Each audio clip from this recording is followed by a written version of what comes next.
Let me start with actually an unrelated observation. I haven't attended all of the sessions of the summer school, but I was at a few of the sessions that were earlier where we were in a classroom in CSIS, and I was observing people while I was listening to the talk, and I found it very interesting. We were in a classroom, and I saw lots of people very distracted, and we moved today to this afternoon, and now we're in this like convention hall, and I looked around, and there's very few people distracted. And now I can't figure out, there's one of two possible answers, and I'm curious if you guys can help me figure out which one it is. Either James is amazing, and you guys were all just focused on his brilliance, or whenever you sit in a classroom, you're just like, zone out, I'm done. James? Okay. How many people were at the improbotics session last night?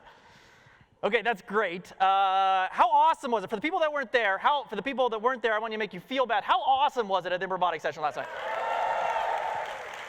At the session, you did hear one of the troupe mention the 3 principles of improvisation. They were say yes, take risks, and embrace failure. That's what I'm going to do. I'm glad that session happened last night because the last time I did something like this, I almost chickened out and I didn't. And I was ready to chicken out too until I heard that. And then I was like, all right, I'm going to do this because this is what I'm doing. This is going to be improvised education. Okay? So you see that I clearly prepared a slide.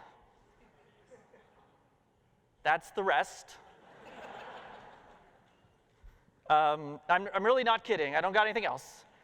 And I don't even have it, like you might just think, okay, fine. Mike's going to do some whiteboarding. It's going to be like that kind of thing. He's got this whole thing. I have nothing. So you might think that I'm doing this because I simply didn't prepare anything, which I didn't. But let me try to explain something else. So one of the things, we're like, this is like day 7, I think.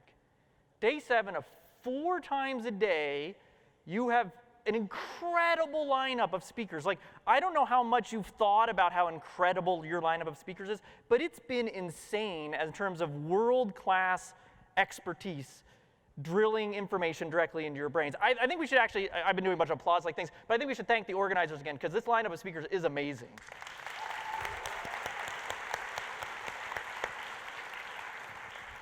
I apologize that it stops now. Okay, so as I've thought about that, I think one thing that's missing is there's very little chance for you to process maybe what's happened. So I almost thought that the best thing that we could do right now is I'm going to give you the next hour for you to all write in your research journal. That might be the most useful thing that we could probably do. Is like you have a ton of stuff, like where are you going to get a chance to think it through?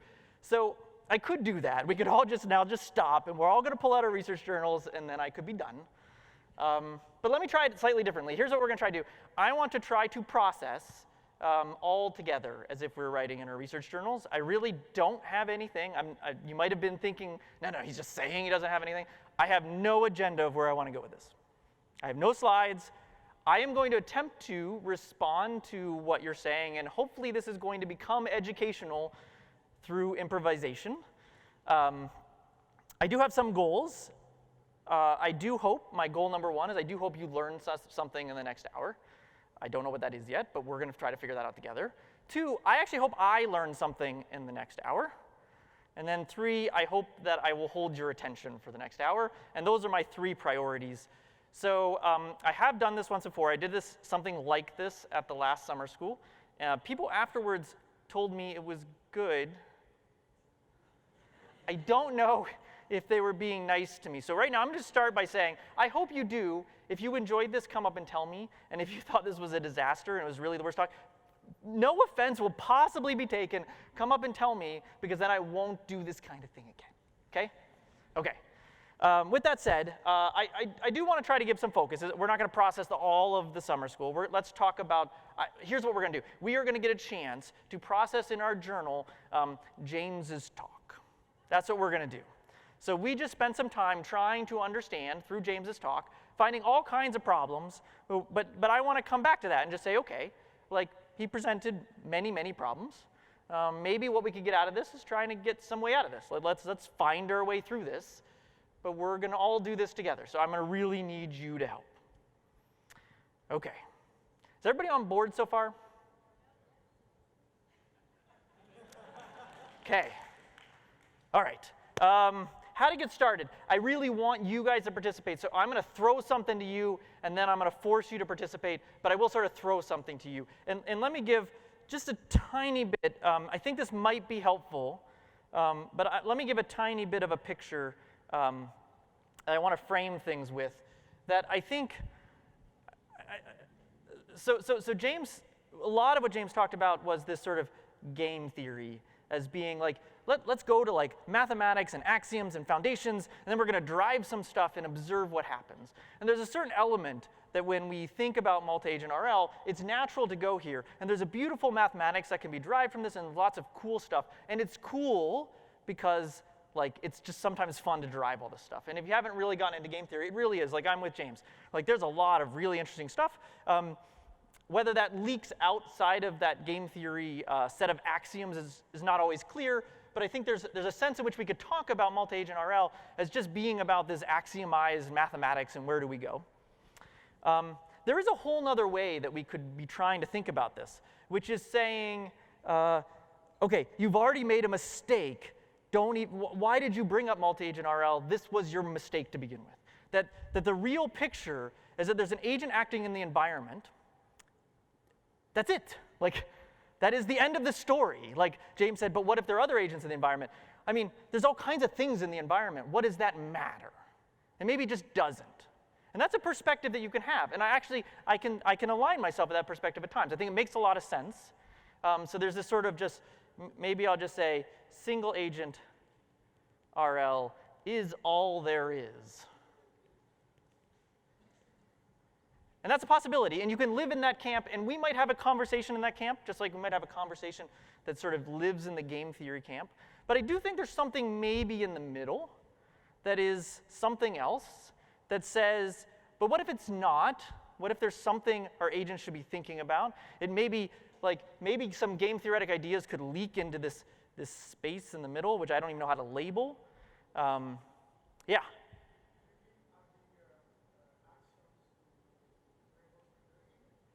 Are there axioms to reinforcement learning?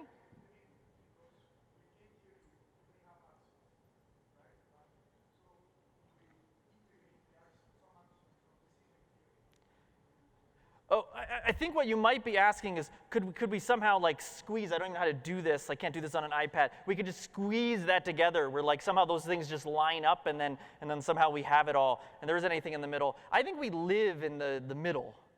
I think if multi-agent reinforcement learning is ever a thing, it exists in this middle, this thing where like what do we do with our agents when we're encountering problems that feel like they're inherently multi-agent and they feel different. But it might prove that we exhaust the middle because a single agent RL just subsumes everything. You're maybe asking, could we exhaust the middle because game theory just pulls all the axioms over? I think we're just going to live in the middle, but let's talk about this. So okay, I wanted to give that framing just to say I kind of want to maybe try to focus the discussion a little bit on what might be in the middle, but I don't care. Like if you guys want to push us one way or the other, fine by me. I got no agenda here. But now I'm going to throw off a question to you, which is James suggested all kinds of problems and didn't suggest many solutions. But here's what I want you to think about. You guys are studying this field. You've seen research. You've seen papers. I want you to think about. I'll give you a couple minutes to think about what's a result, an actual research outcome, either an algorithm or an accomplishment or some way of understanding the problem that you think like this was really cool. Like this felt like it started to do something that was like in RL that had to do with multiple agents. I want to try to figure out, like, what do we have as a success story? What do we have that's working? If we're going to try to find solutions to James's problems, what do we think is working so far? So I'm going to give you like a minute for you to individually think about this.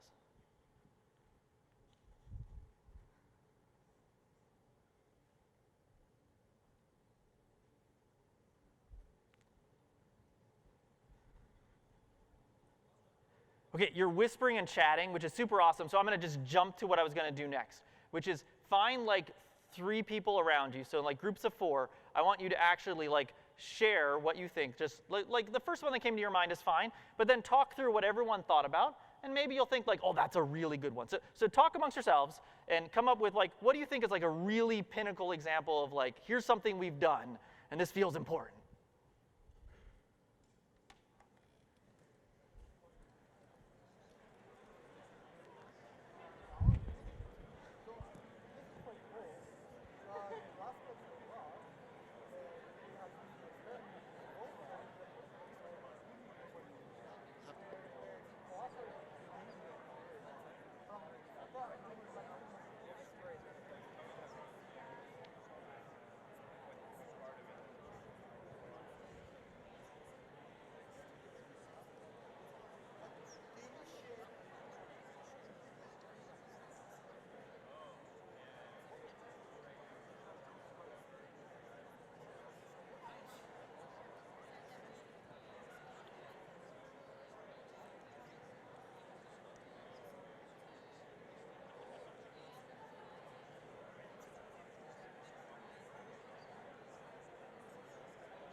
Yeah. Like, what's your question? My question is, it's not that we haven't done anything. So think about some of the things we've done that you read about or seen, whether you read a research paper or a news article, that feels like we're making progress, like we're able to do something in the space. James presented a bunch of problems that are like, these are all, like, look at all the problems that game theory has. But are there success stories that we've already been able to do something? Does that make sense? Does it have to be multi-agent or it could be single agent? I'm mostly thinking multi-agent. Because this talk is on multi-agent. Yeah. Then the Go is not counted. What's that? Then the Go. Like Go? I think AlphaGo has more than one player. I think AlphaGo would count. I was trying not to give. It's not a multi-agent. It's an agent that, or agent playing against one agent and then learn it. If you want to think about the AlphaZero. I don't know why you would say that's not multiple agents. Why do you There say are 2 agents, each having their own goals, But trying to act in the same world together. I agree with that. So one But, Okay. is human, another is... but both of them was the software playing against each other. That's how it trained. Yeah. I mean, the problem inherently, playing a game of Go. I don't know anything about that. Okay, I mean, maybe that's fine. Maybe that's fine.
Okay. So hopefully you shared some interesting things, and now I want to share them with me, because I tried to walk around to see if I could hear anything, and what I heard was so I almost heard nothing. That walking around thing just didn't work. So maybe you can help me out.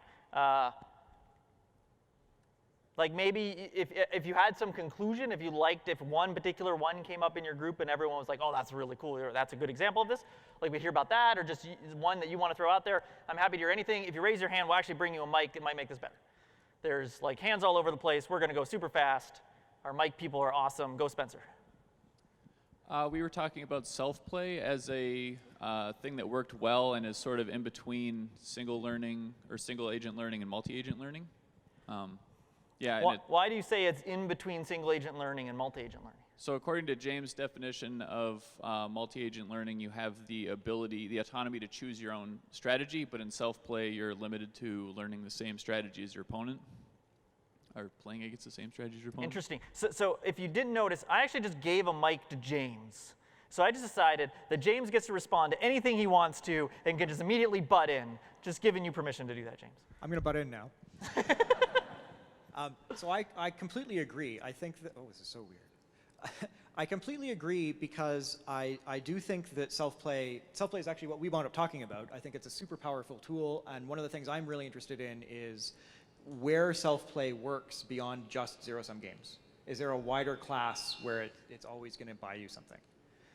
But that's by the by. So the response is I also agree that this is somehow in between multi-agent systems and single-agent systems, in the sense that when you're in a zero-sum game, you're assuming that the other player, and you're doing self-play, you're kind of making a behavioral assumption.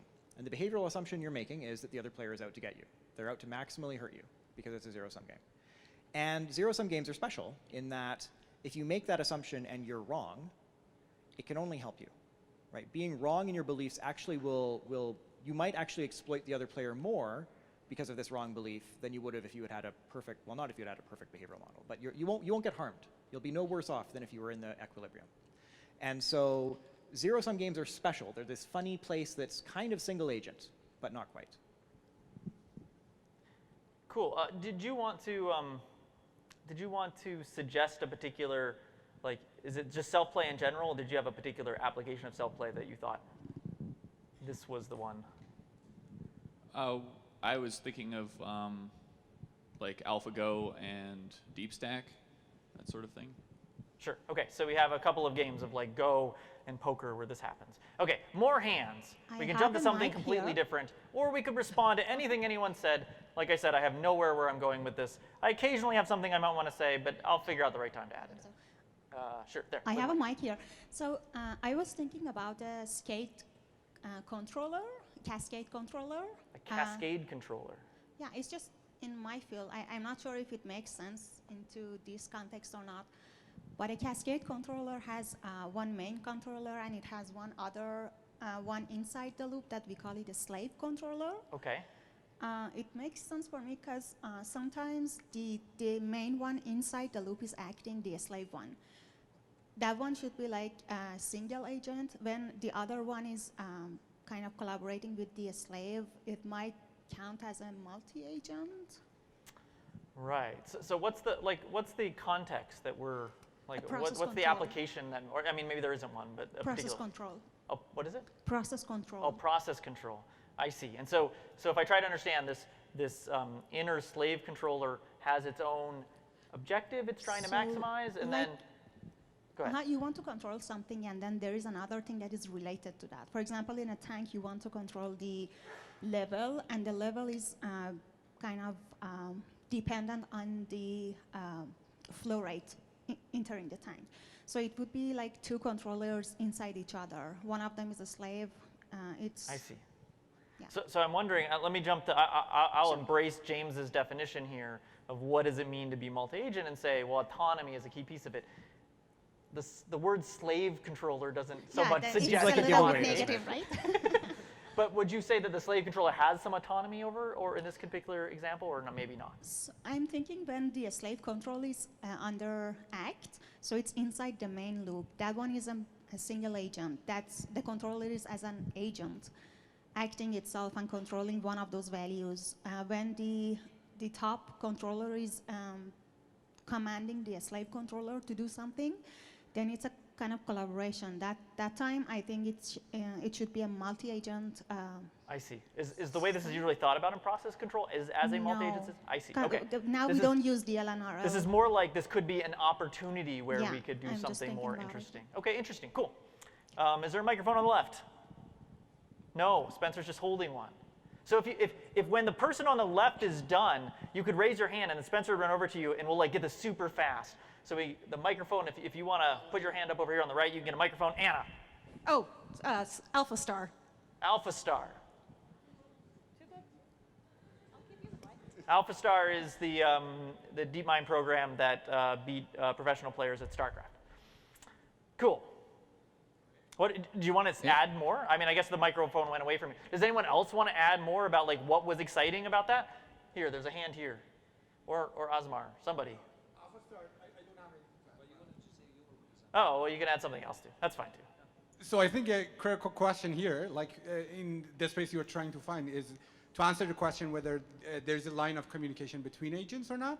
So I know this wasn't explored much, like in the last talk. So whether like there's a kind of cooperation between agents or not. So let me give you an example. So I remember this research from like maybe a long time ago, where there were these agents which didn't have a line of communication between them, but acting upon like a very crude kind of camera, they find out ways to collaborate. So there were a couple of mobile robots, and they were trying to get the ball to a position on a board.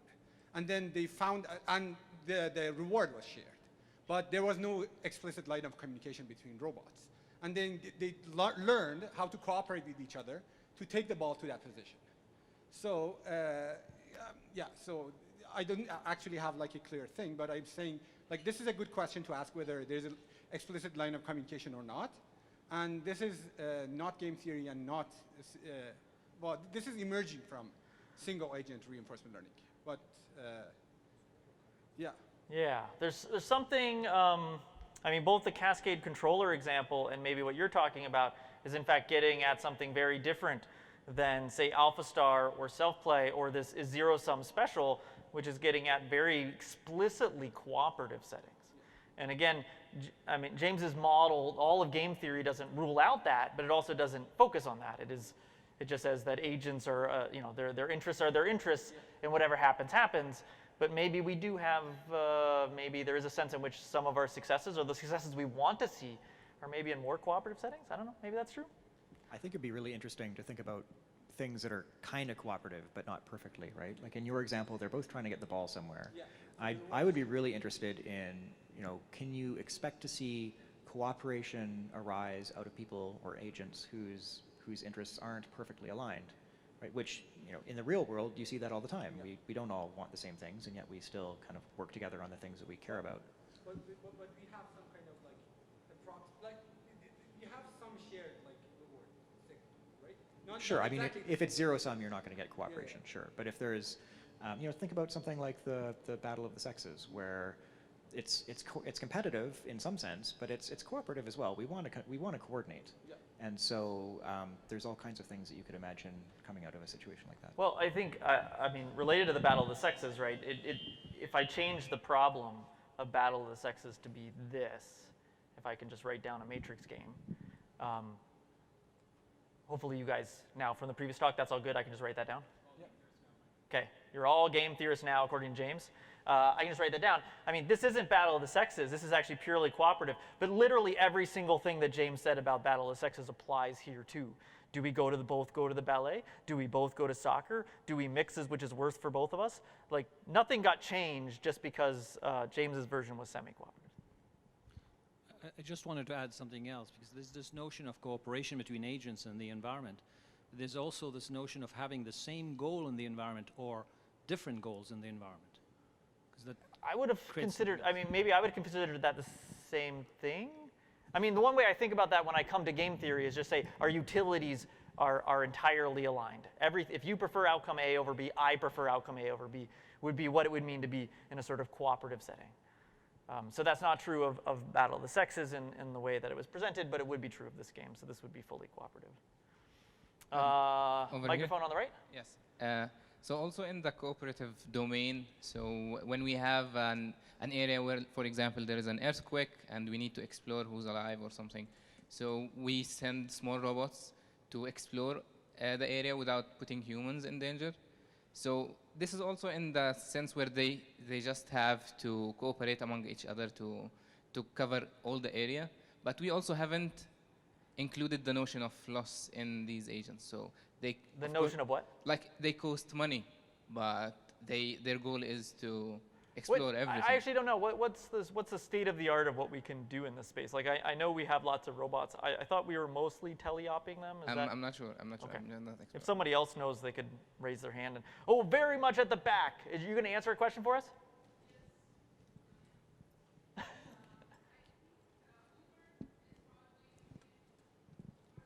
Okay, Uber.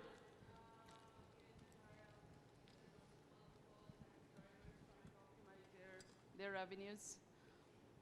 And apart from Uber, perhaps the smart city planning could also be using multi-agent RL, because in city we've got different stakeholders and we are trying to optimize for all of their objectives. Okay, so would you say this is a success we've had, or this is an opportunity? This is where we want to get to. I think Uber is already using it, but you guys can confirm it. This is my hypothesis. I can confirm that Uber thinks a lot about game theory in how they've designed their platform. Right, so that's, I would say that's primarily the way Uber's thinking about it is on the mechanism design side, because they literally have, you know, a many multi-agent system that consists of their drivers, and they need to incentivize them in presumably to have Uber make a lot of money. Yeah, do you have a microphone? Oh wait, I'm gonna do it, no, keep it. No, you keep it. Sorry, it was. They're autonomous, Mike, I'm sorry. But no, you can't have a fear of failure because we were told not to. Should I ask? Yes. It was actually a question because I got confused with the notion of collaboration, because in the James lecture he mentioned that, for example, in the soccer team, all of them have a goal of winning. So basically we can consider them as a single agent. I think it's a little bit further than that even, is in that they all have the same goal, and furthermore, you can tell all of them what their strategy is going to be. Like there's one agent who's like the owner of the team, and they can, it's okay to just say, I'm going to program my robots in a certain way. They're all trying to achieve the same thing, right? In a multi-agent situation, you might have a bunch of robots sitting around, but they all want to do different things. They all have different goals. Let me use this as a chance to challenge James. This is one thing I want to challenge Fight you me. on. All right, let's go.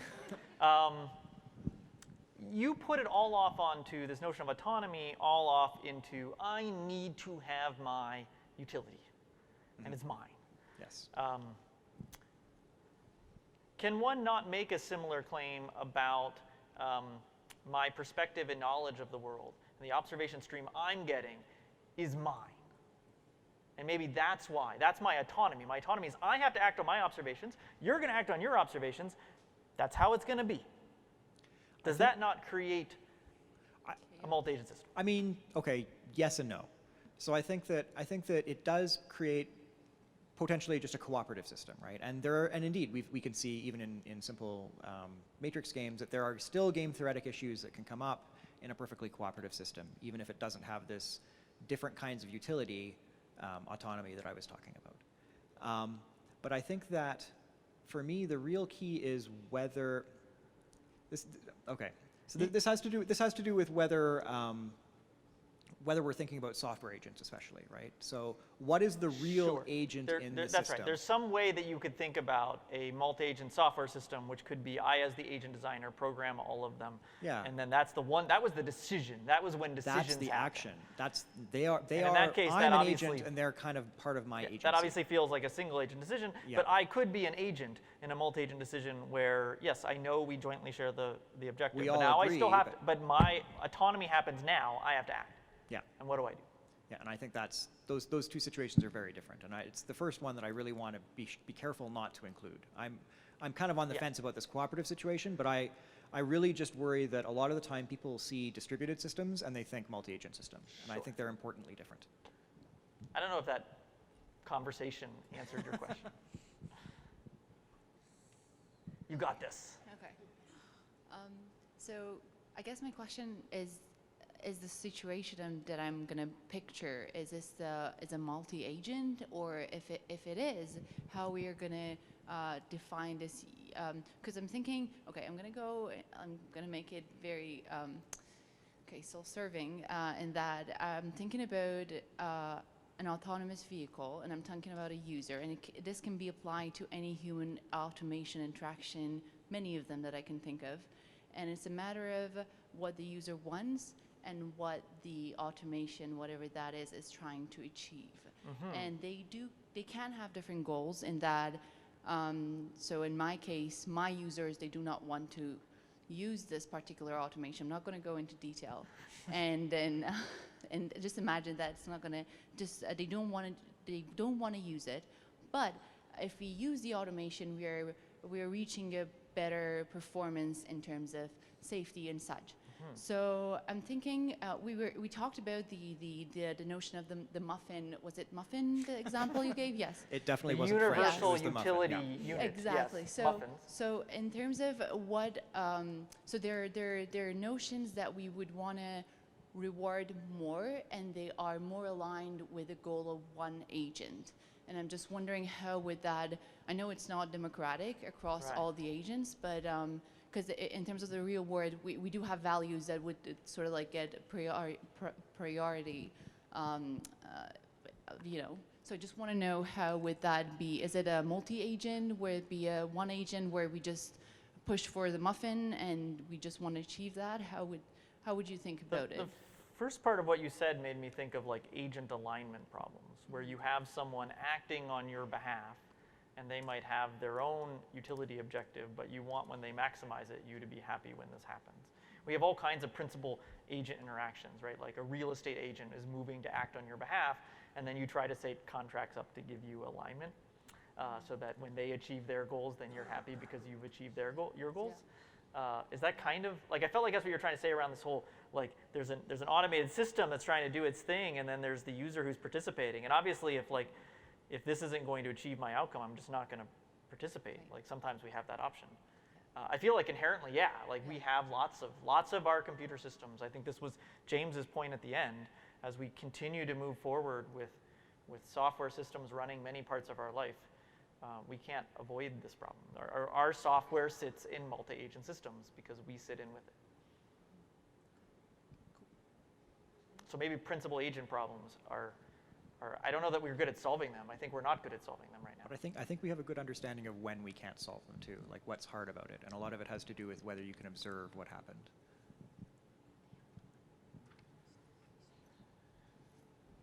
There's a mic over here. Yeah, go. Maybe we can learn from humans in the loop, like inverse reinforcement learning. Yeah, that's interesting, right? We heard from Matt this morning about humans in the loop and how we can take that as signal to help our single agent system learn. But I must admit, I didn't see the first part of Matt's talk, but I did see the second half. So maybe I'm going to embarrass myself. And I didn't see any picture that suggested that, well, what's the human's like motivation? Like, should the agent be reasoning about this as a multi-agent system? Should the agent who's getting feedback from the human be trying to like, well, what does the human know, and what's its beliefs, and what's its utility, and should I really listen to this advice? Maybe the human's trying to deceive me to get me to do the wrong thing. Does anyone think about that? I'm looking right now directly at Matt. Does anyone think about that, Matt, in the humans in the loop? Yes. Yes. So thinking about how good is the human at this thing? Thank you. How good is the human at this thing? Do I trust them? Think the human better, if the human can better understand the agent, the human can give better advice. So it is, I consider it a multi-agent system. Cool. So do we have agent techniques that can think about the human's advice from that? Do our agents think about it? Do our agents know they're in a multi-agent system? Yes. The agents that are learning so from the that human some of them ones. can explicitly reason about the human that's giving advice, or maybe there's Cool. multiple humans and I'm trying to decide between them. Cool. Good. Okay, I have the mic over here. So I was thinking about an energy sharing. Thank you. I was thinking about an energy sharing community where you have like a bunch of houses, and each of these houses has like rooftop solar panels, and they need to decide when to use this energy that is being produced by these solar panels, and then maybe provide bids in the community of how much energy that they have left from their system and at how much they would like to sell it. And then you have like a market for energy. Yeah, again, this is an area that I don't know what our current automation is, whether our AI systems are doing well in these spaces. Do you know the answer to that? Is this a success story or an opportunity story? I think at the moment it's still at the early phase. I know that there is a lot of work being done with single agent system, but still at the level of an individual house where we try to control residential loads and energy storage devices. So the next step would be to try to see if reinforcement learning could work in the setting where you have these energy sharing communities. Right. Okay, let me try to see if I can move this, push this somewhere interesting. Maybe this won't go. You can always, this is in improv terms, this is an offer. I'm going to try to offer something up. It might change the conversation, or maybe you can swing it somewhere else, which is, like, I feel like as we wrote these things down, we were mixing together, I think, this idea of opportunities. These are places where wouldn't it be great if we could get AI systems doing this, or RL systems doing this, and things where we did this, we accomplished this. And so, like, there's sort of, like, if I think about this sort of self-play, that is too small. Let me try this again. Self-play is a sort of category of AlphaGo and then AlphaZero and other games and some of the poker playing programs. We know how we can do self-play in certain circumstances. This is sort of a success. This is an area where we got something figured out. AlphaStar is another one of those. Maybe to a degree transportation, as we're talking about the mechanism design problem for Uber, maybe we have a little bit of success there. There was some elements saying that part of humans in the loop are starting to think about this. But then I might have gotten this wrong, but that's my best assessment. I think the other ones are more looking forward. Like, wouldn't it be great if we could? And then the thing I'm wondering about is then, does that help us characterize what the issues are? Like, does that help us try to understand what we can and can't do? And maybe you can help me understand that. Like I said, this is also just an offer, and you could just come back and we could talk about something else. I really don't have an answer to what you just mentioned. But, totally fine. Yeah, so my offer has been declined. My offer's been declined. Your offer's been declined. No, but. My question was, when you initially drew that landscape of the left and right, I could imagine a single agent, maybe like right on that edge on the left-hand side, as a single agent system with partial information, and that partial observability could be interpreted as the actions of other agents. I was wondering if you could talk about that. Yeah, I mean, I think if you sit in that single agent RL camp, I think you gave a particular way of thinking about it, which is the actions of the other agents are these unobserved phenomenon. But I think if you sat in that side, you wouldn't even talk about unobserved phenomenon. Like, all there is my stream of experience. Like, that's the notion of sitting at the left-hand side. There isn't anything else but what I can observe from my string of experience. So to say that there are unobserved phenomenon in my world is only to say that my string of experience appears non-stationary, and appears non-stationary in a particularly structured way. And maybe I could impute some latent variable that might explain that, but I'm not claiming the latent variable exists in the world at all. It's just a convenient modeling tool. And then you could pull into that multiple agents. Like, I think if you sat at the left-hand side, you wouldn't squeeze them in through something like POMDPs, because you would ignore POMDPs aren't a thing either. I don't know if Pascal's in the room. That was my thinking of when I drew that pillar. There's a microphone in the back. I'm going to jump to microphones and still raise your hand to get a microphone. Yeah. Oh, hi. I have a question and a comment for James. So James raised a lot of problems about multi-agent systems. So I was wondering whether those multi-agent systems still hold up in the iterative case. So for example, like James raised a problem about prisoner's dilemma, but I was wondering if those problems still necessarily hold up in the iterative prisoner's dilemma. So what that is you play prisoner's dilemma, like say instead of 1 time, you played 100 times. So I think there's a very famous paper that the result was that, oh, if we play prisoner's dilemma 100 times, then the result would necessarily be something like, oh, if you betrayed me, then like, you know, I would defect on you. And otherwise, I would cooperate for as long as possible. Do you think that these problems that you raise still necessarily hold up when we play this game many times, like StarCraft, Dota? Like, oh, if I get like, you know, attacked first, like maybe like, you know, I would change my strategy somehow. Do you think? So yeah. So sorry, I'm having trouble figuring out where people are, but thank you. So indeed, repeating the game over and over again changes things a lot in game theory, but also not. So the example that you gave of playing Prisoner's Dilemma 100 times, maybe then we would expect people to condition on what happened before or retaliate or something like that. That actually turns out not to happen. So it turns, and it's very similar to the Traveler's Dilemma. So if you think about this 100 times iteration with your Prisoner's Dilemma, think about the last time you play it, right? The very last time I play Prisoner's Dilemma, and remember that I'm an expected utility maximizer with no commitment power. The last time I play it, I should definitely defect, because you can't do anything to me. Like this is all that's left. It's as if I'm playing it 1 time.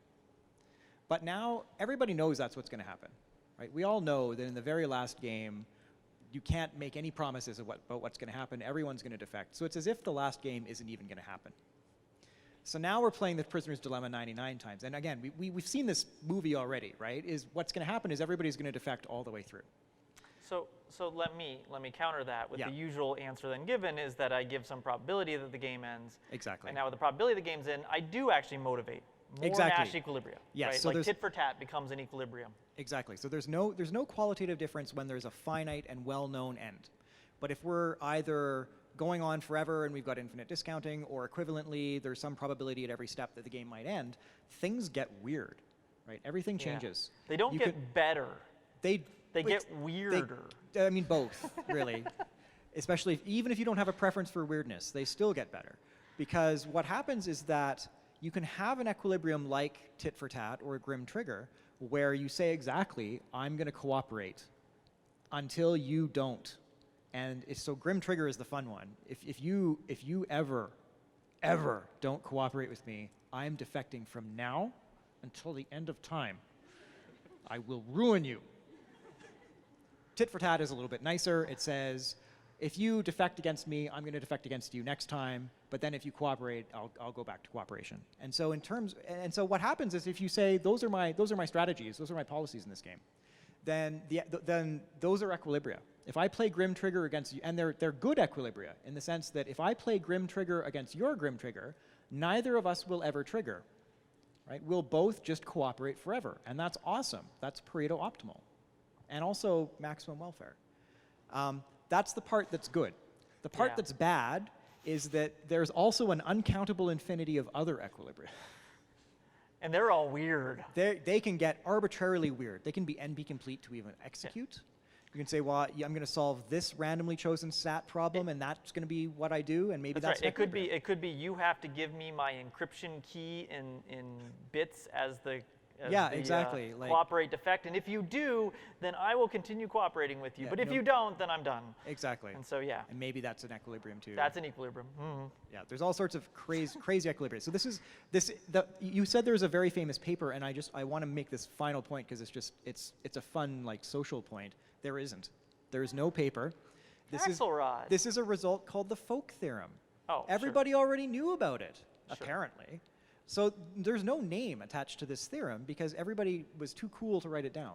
And so it's just folk knowledge. It's the Folk theorem. That's the one that refers to all the weirdness of many equilibria. Yes, exactly. I think what he was referring to is probably Axelrod's iterated prisoner's dilemma work that showed that, hey, tit for tat is oh, yeah, in fact, for sure, like the competitions. And you can run competitions. You can see tit for tat is somewhat stable, and interesting things come out of that. And then if you add noise, tit for tat gets a little bit, you can fix it. Forgiving tit for tat turns out to be a little bit better. And I mean, giving a shout out to a paper, there's a very recent piece of work that is coming out of the say, policy gradient community, with some work by Jacob Forrester on learning with opponent learning awareness, I think is what it's called. LOLA is the algorithm it's called. And what it actually does is, and I'll come back to how this connects here in a second, but what it does is it actually reasons when it's doing its policy grading. It's saying, of course I want to take a step that improves my value. I want to take a step in this policy space that improves my value. But I'm also going to think about, if I took this step, how would it change, how would a step in that direction cause my opponent's steps to change my gradient? Like, I would like it to be the case that my opponent's policy, I'd like to move it over here because then my gradients would give me more reward. And so I can actually think about how would I make my steps to make their policy change so that my gradients become better for me. And in the cases where you know the game and you know, say, that they're going to follow policy gradient, like that you know that they're a policy gradient algorithm, you can directly run this. And the interesting thing, maybe, is that in iterated prisoner's dilemma, it actually finds tit for tat. That's awesome. That's pretty cool. What it does outside of that, there's other experiments in that paper, but it says maybe something about these weird iterated problems. And can they play against each other? Like, this is always the problem once you start reasoning against the other guy who's reasoning about you, is like where you cut that off. I'm gonna not speak for the chance of saying something wrong. I think— Embrace failure, Mike. Okay, I think that it turns out that it is not really narrow in what it can play against. Like, I think my understanding is that you could fiddle, say, with learning rates of the other agent, and this thing is still robust. I think you might even be able to go further, and you might even be able to have, like, they talk about sort of second-order LOLA agents, and I don't think it's really critical that you get for some of the domains, I don't think it's really critical that you get the levels just right. There are other problems where it is super critical that I better be reasoning, like if I reason one more step than you're reasoning, then it all falls apart. Yeah. And I think this is not the case, at least in their prisoner's dilemma experiments. Okay, cool. Microphone. So I was right at the back, so I'm not sure if this came up before, but there could be scenarios when, for example, in the autonomous cars, for example, right, the cars themselves have some kind of a cooperative goal, but what about like humans who are also agents, right? And so there's no proper policy of like a state or reward from like human agents as you would have if it was all just actual agents, but then you could have other agents in the environment. I think you could imagine a world with autonomous cars where they are somehow sharing the utility function, get everybody to their destination somehow uniformly fast. I don't see how we would get from our current world to that world without going through the world we live in now, which is my goal is to get to my destination fast. Maybe I have maybe I gain utility from not being a jerk about other things as well too. But I think there's this really interesting story. I can't remember which autonomous driving car company. I think I want to say Uber, but it might have been something else. Maybe someone can remind me which one it was, where they were playing around with like signaling to change lanes or to get off of an exit or onto a highway. And of course, so they would turn on the turn signal, but then they would wait to see a safe enough space, and then they would pull into it. And human drivers over time, when they were driving in this neighborhood, would recognize their own car and stop letting it in, because they knew that there was seemingly no social repercussions to not letting this car in. And so it turns out there's something weird going on, that we're doing something to the cars to say we're not letting you. We don't even feel like we're being a jerk when we do that somehow. I remember this from, I think it was from a job talk or something, right? Maybe. And it was, I've heard this also. I've heard this in more than one place. Yeah. And it was just they weren't aggressive enough, right? They turn on the signal and they wouldn't move for a while, and people would just be like, well, I've learned now that when you turn on the signal, it's kind of meaningless. And so it's not even social repercussions, but just like I'm definitely not going to get hit. That's right. I have a little spin on this, but there's a hand right behind you. Okay, so we have it confirmed now. It's fact. I think part of this story maybe is this sort of thinking that the turn signal. I had this thing, I circled it. It might be something I wanted to talk about. But like, what about communication? Somehow in this whole thing so far, where we've drilled down into anything, we haven't really talked about communication, which feels a little bit funny if we're talking about a multi-agent system. I think the car was thinking that the turn signal was communicative. I am going to get over, so you should make way. But that's not how communication works. Communication is like, if it were to work that way, the car needs to get over. And instead, people started to learn that that is in fact not communicative. You turned on the turn signal, the car is literally not going to get over. Like you can now, that signal is now meaningless.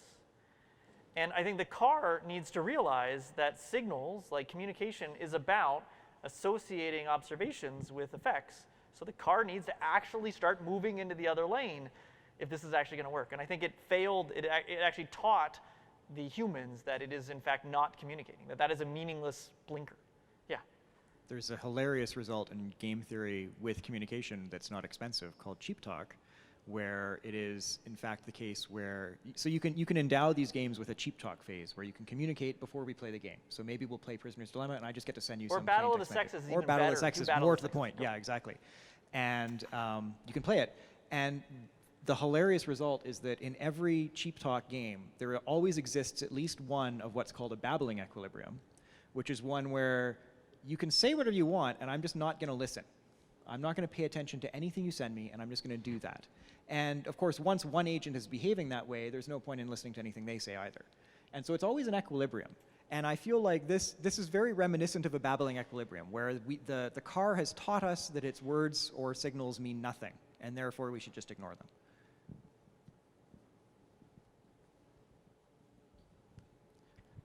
Going back to the first diagram, how useful do you think it is to game theories or Markov games formulation? Environments where we have thousands of agents and very sparse interactions, because that's just how real world is.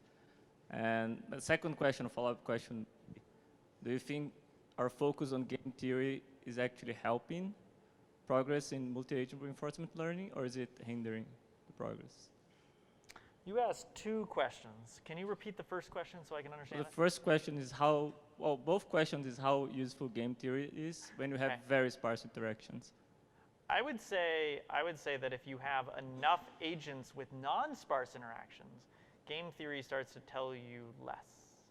Like you can build up these very strong population models that seem to be more correct because the main thing about game theory is I want my strategic decision has to affect other people that causes them to rethink about my decision. We need that kind of reasoning for game theory to go. If my individual decision almost has no effect on anybody, then it stops, like game theory starts, I don't want to say it says less. I think you can still build these models, but it feels somehow It seems qualitatively different. Yeah, it seems qualitatively different. I think the actual story you said, though, is why game theory comes back again. Our world is one of these many billion agent models, but in fact, I do have a great deal of impact on locally, right? It's not the case that all 7 billion people have an impact on me and I don't get to impact universally on them. There's a small number of people around me and my decisions impact them and they impact me, and this is why game theory still has something to say. I think your second question is game theory leading us astray? First of all, I'm not sure. Yeah, I think it's wrong to say, like if I go back to this picture, I think it's wrong to say that even of the proportion of people that would say they're doing multi-agent RL, I think it's wrong to say that the majority, I think it's even wrong to say that the third sit on the right-hand side. So I don't think this is a big component. We happen to have James talking in front of me because he's one of the people that spends a lot of time on the right-hand side. I think there is a large chunk of people that hang out on the left-hand side. And I think a lot of the multi-agent RL work that's actually happening sits in the middle. I think most of the work that's actually happening sits in the middle. So I think it's wrong to say it's leading us astray. I think it is true that if we embraced it fully, it will not lead us to the promised land. It is not going to take us to the answer. I think there is some hope and some suggestion that maybe there is some opportunities here for that was a bigger eraser than I wanted, to have some of the ideas leak across. And I think this is part of James's agenda, is to see where can we pull some of those ideas across, because it feels like they're missing. But I think it is right to say that if we pulled it all across, that would be bad. I feel like the whole point of my talk was game theory is not enough. Right. Don't do that. Don't yeah. just do game theory. Come on, stop. Yeah. So coming back to the success stories, we found like from Facebook and DeepMind, when agents were able to communicate not through natural language but through some form of language to complete certain tasks that found really good and like a success story? Yeah, so there's, do you want to give an example before I just like fire one off? I don't remember the exact tools they used, but like kind of game scenarios where you have to collaborate with other agents to solve certain problems. And then they had specific encodings to actually communicate the findings. And then the other agent kind of takes the action, whereas the first agent observes the environment. Yeah, so there's a variety of problems where people have set up explicitly multi-agent problems, which I think an area that maybe James and I would disagree, or I don't know how strongly we'd disagree, but I usually, when I think about multi-agent systems, I think less about they have different rewards, and I think more, not to say that they couldn't have different rewards, I'm happy with that too, but I think more about they have entirely different perspectives on the world, and that's what gives them, that's what forces autonomy on them. And so in these problems, what they'll do is they might even have fully cooperative tasks. They might not. I think you've seen them vary in these cases. But they'll create these scenarios where one agent actually has information that's strictly helpful, that is critical to the other agent completing the task. And they maybe have a bit channel they can send bits across. And that's it. And then can these agents learn to complete the task? Maybe it's fully cooperative in this case, is the easiest way to think about it. And so do they even develop a way to communicate across? And there's a whole sort of field, if you want to Google for this, look up emergent communication. There's a bunch of work in this area that I think is really exciting about how our agents are learning to communicate. Yeah, maybe, let me show you one of my favorite things that makes it, that I want to try to feel like that work is still somehow missing something. Because what they're doing is like, how does any of this work? Well, there's like there's a deep neural network with some policy, and the policy just takes some inputs, runs it through some recurrent net, and outputs some random bits. And it just so happens when it outputs these random bits that like it just slightly more often says 1 on its random bit channel, when the right thing to do is like go harvest an apple from this tree because it's ripe now. And so that's enough to get the agent to say, well, I might as well optimize for that little 1%. I'm going to run over and harvest a tree on the left. And then that now causes the agent to now want to say 1 when it's the tree on the left. And so it turns from 51% to 100% as both agents maximize things. And so the way that communication happens is the agents are just sort of like, I will randomly babble at you. It's exactly the sort of cheap talk thing, but with some structure in it that comes from my deep net being randomly initialized, and then through the magic of gradient descent, we find the answer. And okay, so I'm going to give you a picture that is why this feels somehow incomplete to me. Some of you who know me have seen this picture before. So obviously you should not answer the question that I'm about to pose.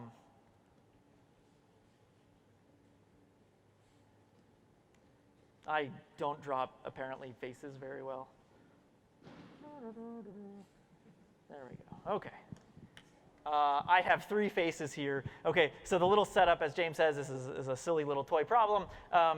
There are, you're standing beside me, and way across the room at the career fair, there are these 3 people standing, and I want to tell you one of them is a coworker of mine. They work in my lab.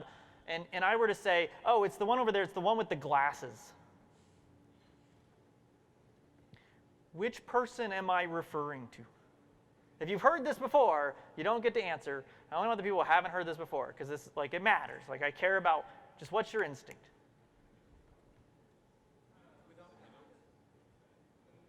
I'm hearing people say the middle. How many people think it's the one on the left? Well done. I mean, maybe you think I'm lying to you, but then maybe none of them are my colleagues, right? Maybe, let me start. How many people think it's none of them? No, okay. It's not the one on the left. Is it the one in the middle? Yes. Is it the one on the right? But the one on the right has glasses. Why is it the one in the middle? Having glasses is not a sufficient descriptor. Okay. I would have said the one with the hat. So that's interesting. You didn't need to communicate with me at all. We didn't need to learn anything. I don't need to repeat this process even more than once for you to entirely disambiguate. That's pretty weird. Why? What do you think is actually going on? Like, think about this for a second. What was going on in your head that allowed you to do that And then let's just answer that one. What's going on in your head that allowed you to do that? How are you disambiguating? There's so many hands. I don't know. Maybe I'll wait for one with a mic.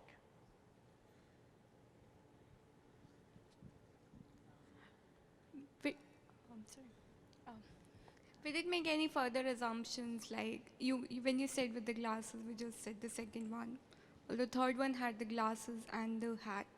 So we basically assumed the simplest one without extrapolating your... Okay, so one option is that maybe you're just biased to assume the simplest. I mean, do we think we know what simplest means? I'm not sure I know what simplest means. Like, basically what you said with the glasses, and that's the second one. The third one has something extra also. We didn't assume that. That's what I thought. Okay, so I agree that the rationale looks something like there's only one that the glasses are the unique identifier. Okay, so that's part of it. I think it was another part where somebody said, I would have said the other person has, if it was the other person, I would have said they have a hat. Does anyone want to add one more thing to this, and then maybe I'll just jump in where I want to go. Yeah. The way that I thought about it was, how would I describe these people to you? So if I had to come up with a description of the middle person, I probably would also describe them as the person with the glasses. So because you would have then thought, if my colleague was the person on the right, then I would say the person with the hat. That would maximally disambiguate everything. And so you're thinking about my goal.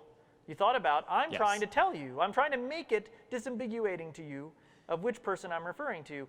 And so therefore, you can reason through my goal and figure out what my policy is going to be, and then that disambiguates. Is that what our RL agents do? That'd be nice, yeah. Like, they don't do anything, like, okay. You have to be careful. I'm just gonna just wildly generalize. Like, who cares about the fact that there's literature out there with papers that try to do something that's not this? We'll just ignore all of that. Like, that's not what our agents do, right? Our agents, like, you know, they follow gradients, and the gradients mean that, I don't know, like I'm gonna look at, like, I would have to train from that. I'd have to train from a human for a while to say, oh, they mean the middle one, and then maybe this is because of this, and then maybe I could build some generalizing policy that says it always goes to the simplest explanation. But I think there's something else that we're doing that's not just saying we just have a rule for simplest. We have a rule that allows us to be, I mean, the way I think about it is it allows us to be like empathetic. It allows us to be, I loved the way you said it. It allows us to think, well, what would I do if I was trying to communicate? And then I can now construct much more from the policy when I do that. And largely that we haven't seen much reasoning processes in our agents that do that very well. Yeah.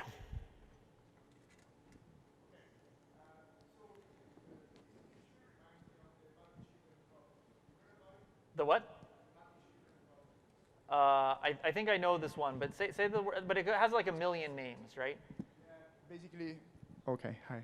So this picture reminds me of the muddy children problem, which is, so you have 3 children, a father. And there's like dirt on someone. Exactly. Yeah, yeah. Okay, so there's like this dirt on the forehead. There's like the adulterous village. There's like the game theorist information Everybody dies theorist. after however many. Yeah, somebody's going to die, or someone's going to figure out whether they have a smudge of dirt on their forehead. Maybe I won't go into that because I have 12 minutes. I don't know what I would do for 12 minutes, but that one would take That would take all of 12. So maybe if you want to come hear about that problem, find me during the career mixer, or find, what's your name? Federico. Find Federico during the career mixer, and he will tell you how to figure out if you have dirt on your forehead. Yeah. So there was this short-lived game show called something like The Golden Ball or something, and they had like a pseudo prisoner's dilemma at the end. So what it was if the 2 players cooperated, they got $1 million, or they split $1 million.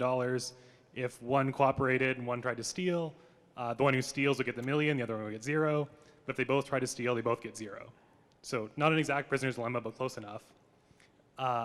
And one guy basically broke the game by flat out telling the other person he was going to steal. So that meant the other person's decisions were, that he was going to steal and then give him the money after the show, right? So the other guy's decisions ended up being steal and screw both of them, or cooperate and trust the other person. And then at the end, when they both revealed, it turns out the first guy also chose to cooperate. So I'm wondering if there's something there with like, or like telling what you're going to do to like limit the other agent's choices, and then if lying can play into that to like maximize the global outcome. Yeah, I mean, if you sit firmly inside of game theory, I mean, I have so much to say about this. Yeah. Number one, that cheap talk can't change any of the equilibria in some sense. Like it can't give information really of any useful sort, because it could just be as likely that I say this and then do the opposite, which is in fact the case here. It is also true that if you really could commit, though, if I could convince you that I have committed, like maybe there's a way that I in fact show you the thing I already wrote on my paper and it's an indelible marker and I can't take it out, and then you saw that, then obviously you can actually get in all kinds, like now you end up with a different set of equilibria where one player actually gets to commit. Yeah, I think there's something weirder going on in that game, that like it feels like it's that they broke the game, but I'm not sure that's in fact what's going on, right? Because the other player could in fact reason that they're trying to convince me of this so that they can cooperate and we can split it and not split it later, so I'll defect and take all the money, and I don't even feel bad about it because I'm not even the one who lied. So I'm not sure it somehow broke it. I think it just, like, the reasoning sort of stopped there and it sounded really compelling, but the story doesn't really stop there. Microphone, yes. Yeah, so my question is about a point that you made a few questions ago about using models for very large population of agents. So specifically, there is this framework of mean field games where they use the mean field theory to make such models. Do you think there is any merit to like following this line of research and making discoveries there? Sorry, I didn't. Could you repeat that again? What was the? So you made a point about using models which can take into consideration that you have a large number of agents, and within that context there is a subfield of game theory which is mean field games. Okay, sure. Yeah. I mean, I think I never want to say that someone shouldn't happily sit on the right. Like, because it's a lovely place to be. It's so much fun, and math, like, but this is true of many, many fields of math. There is a question about whether mean field game theory is going to leak into multi-agent RL in some important, useful way. Currently, I can't see that yet, but I would be very reluctant to say it can't happen. I think people should study what excites them, and I think it makes sense that there's a lot of exciting areas still to work out, even if you just stay firmly in game theory. I feel like if you're at the RL workshop, though, you're probably more excited by the opportunities to see this inner agents really learning in real time with real data and real experience, and yeah, I feel like I didn't answer any of your question. I think you wanted a more concrete answer than that, and I'm reluctant to give it. We have 7 minutes. What can we do in 7 minutes? Yeah. Just yell real loud. I'll repeat what you say. Okay. Challenging question. We'll answer it in 7 minutes.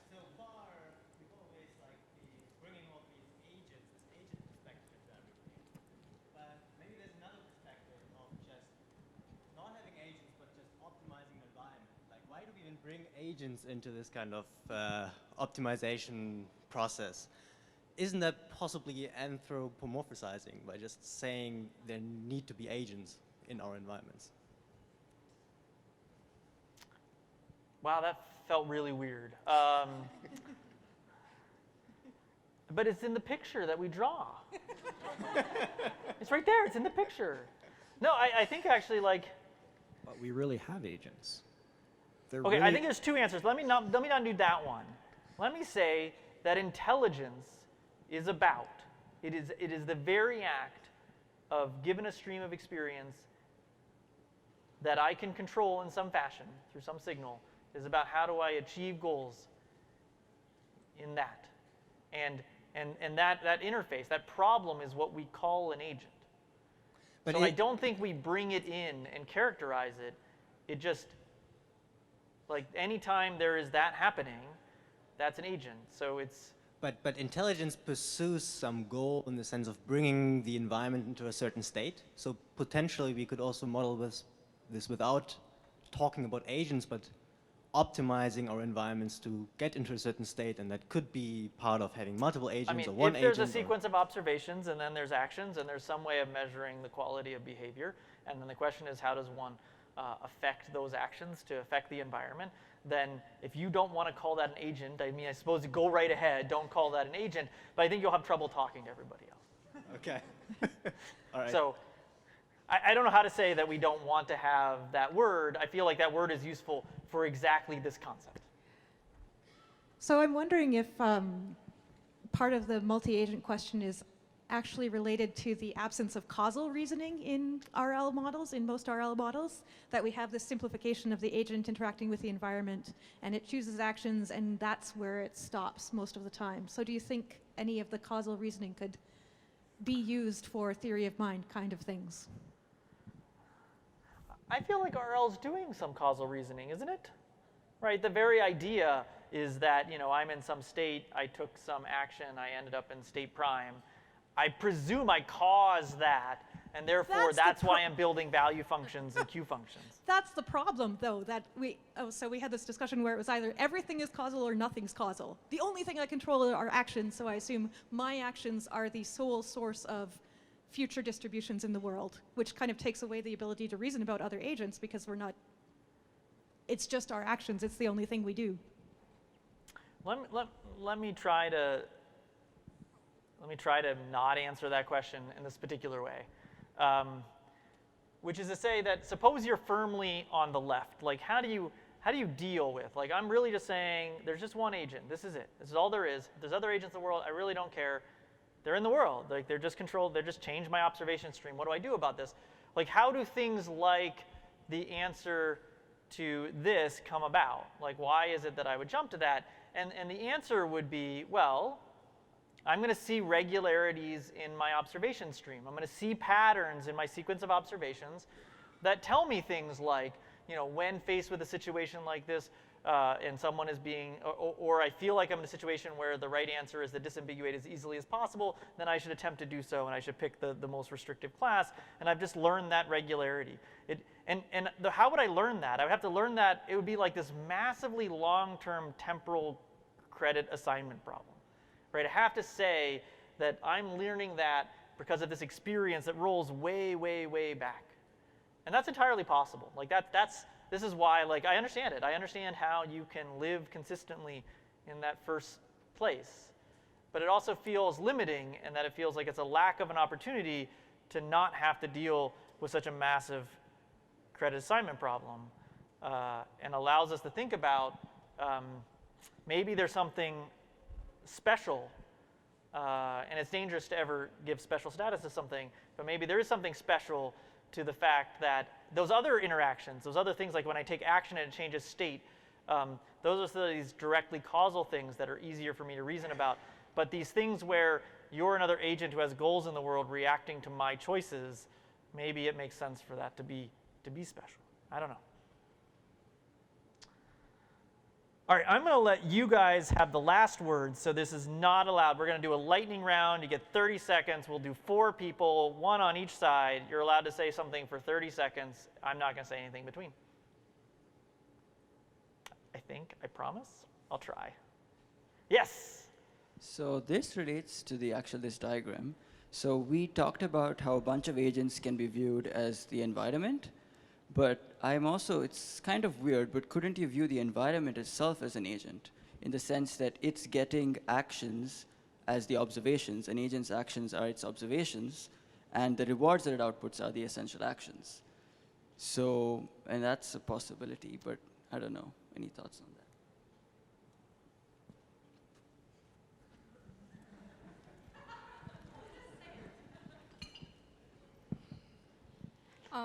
I was thinking about how we discussed earlier that game theory is not enough, and in Traveler's Dilemma, we saw that humans take different decisions, what optimal Nash equilibrium might suggest.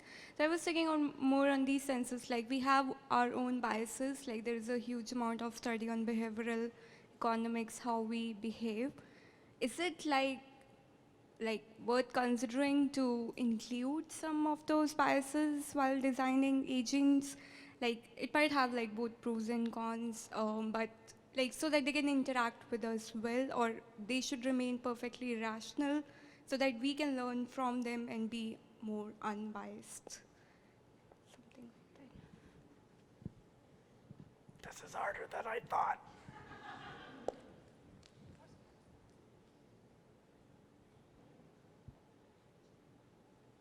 That looks like it's it. All right, I'm going to call it there.